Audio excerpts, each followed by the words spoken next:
Hi everyone, this is Aruna Arichami, Assistant Professor, Department of Information Technology, SNS College of Technology. In my lecture series today, we're going to see about the data structure concept, and also in that we're going to see the what is the need of data structures and what are the different types of data structures is available. Let's go inside the slide. So why we need the data structure or why we need the structure? Structure is nothing but the how the data can be stored. So we have to give certain model or conceptual model to define how the data or some things can be stored. So see the first example which I have quoted over here. Here my Windows. In the Windows, you have to see all the files I put it in the single mainframe window. In this thing, it is look like a dustbin. All my data, it is not a organized one. In unorganized way, all my data, I kept it in the single places. And also, I couldn't able to identify this particular file is belongs to what and all. So if I want to store it in one structured manner, in that thing, I have to create a folder. So inside the related items or related files, I have to put it in that particular folder. Through that, we can able to retrieve the data very easily. While comparing these two things, by using this way, we can able to easily retrieve our data. Similar how see here in the cupboard, if I put the dress like this means I couldn't able to identify my dress. So if I have store my data based on my size, based on the color, based on the structure, based on how I can fold that particular dress.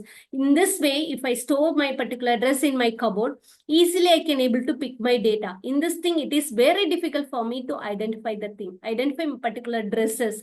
See here, for selecting the book or for identifying the book, it's look like a dustbin.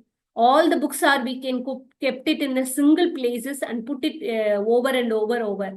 So it's look like a garbage. But the same book, if I have to arrange it in the particular rack like this, we can able to easily pick the book whenever we need it. And also we can able to easily access that particular book. We doesn't go for a sequential book, sequential way of searching. Here we can able to randomly, we can able to book our needed thing. So this is the cases. This is for reason only we are going for the structure. So we can see the certain example for a structure. The first example is the dictionary. So I think everyone we know about the dictionary, and also we are having a habit of using that particular dictionary. So in this thing, you can able to see the thing. If I want to know, then letter can be started from RA. That is a rehabilitation. So in this word, I have to search the meaning. So in this cases, I can go for RE. So if I want to go see that particular word, I can directly go for the RE letter starting. So in that table, I can able to search my data, because in my English dictionary, all the data can be stored in the sorted order, and also it will have a certain structure. So through that, I can easily pick up, that is a randomly I can pick that particular word. I doesn't go for from top to the bottom word, because I have to search the word in the letter of R, but the book can contain starting from A. So I need not to check the remaining thing. I directly can go for the RE. So through that also we can able to check like this. Another thing is a city map. City map. If I want to search the particular restaurant in the over my area, I can directly pick the thing. I can able to search where it could be. So this is also the another way the places can be stored in the efficient manner. So through that, we can able to easily identify that particular place. If suppose that particular place where cumulatively put it in the single thing, we doesn't know where it could be. So in this way, that particular structure can be used. See here in the bank statement and also, we doesn't know whether it is a creditor or debitor. It will have a two separate column. We can able to easily identify whether amount can be debited or amount can be creditor. So the another thing is the roadmap. So in our roadmap, where our school is available, where our home is available, how much the distance can be calculated. If we have stored like this, if we have a structure like this, I can easily identify which route I can go for the thing. So if I want to go to the store, I can directly from my home, I can reach the store B. I need not to go for the store A and reach the store B, or I can go for like this.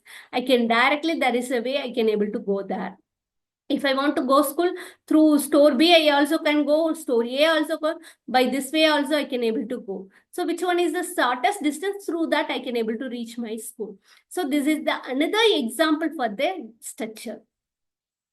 So how this particular structure can be used in our data structure means our data structure is nothing but the logical representation or a mathematical model. By using that mathematical model, we can able to store our particular data in an organization, or we going to organize the data in a particular way, or otherwise we can say we can organize our data in a particular structure. So for that, the logical representation required or conceptual or a mathematical representation is required. For that only we are going for a data structure. So while going for a data structure, we have to consider a two things. One is a time complexity, another one is a space complexity. Space is we need only a limited memory how to be taken, and also my speed, time taken to execute that particular thing, or time taken to retrieve the thing, that to be very much lesser.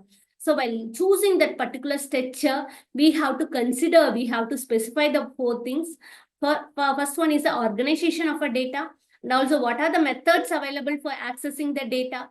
The next thing is the degree of associativity, and also is there any processing alternative arrangements for that particular information, that we have to consider. So these are the four major areas we have to consider for choosing the particular data structure.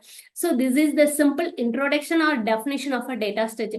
In my next class, we're going to detailly study about the what are the different types of data structures and all. Thank you for watching my video.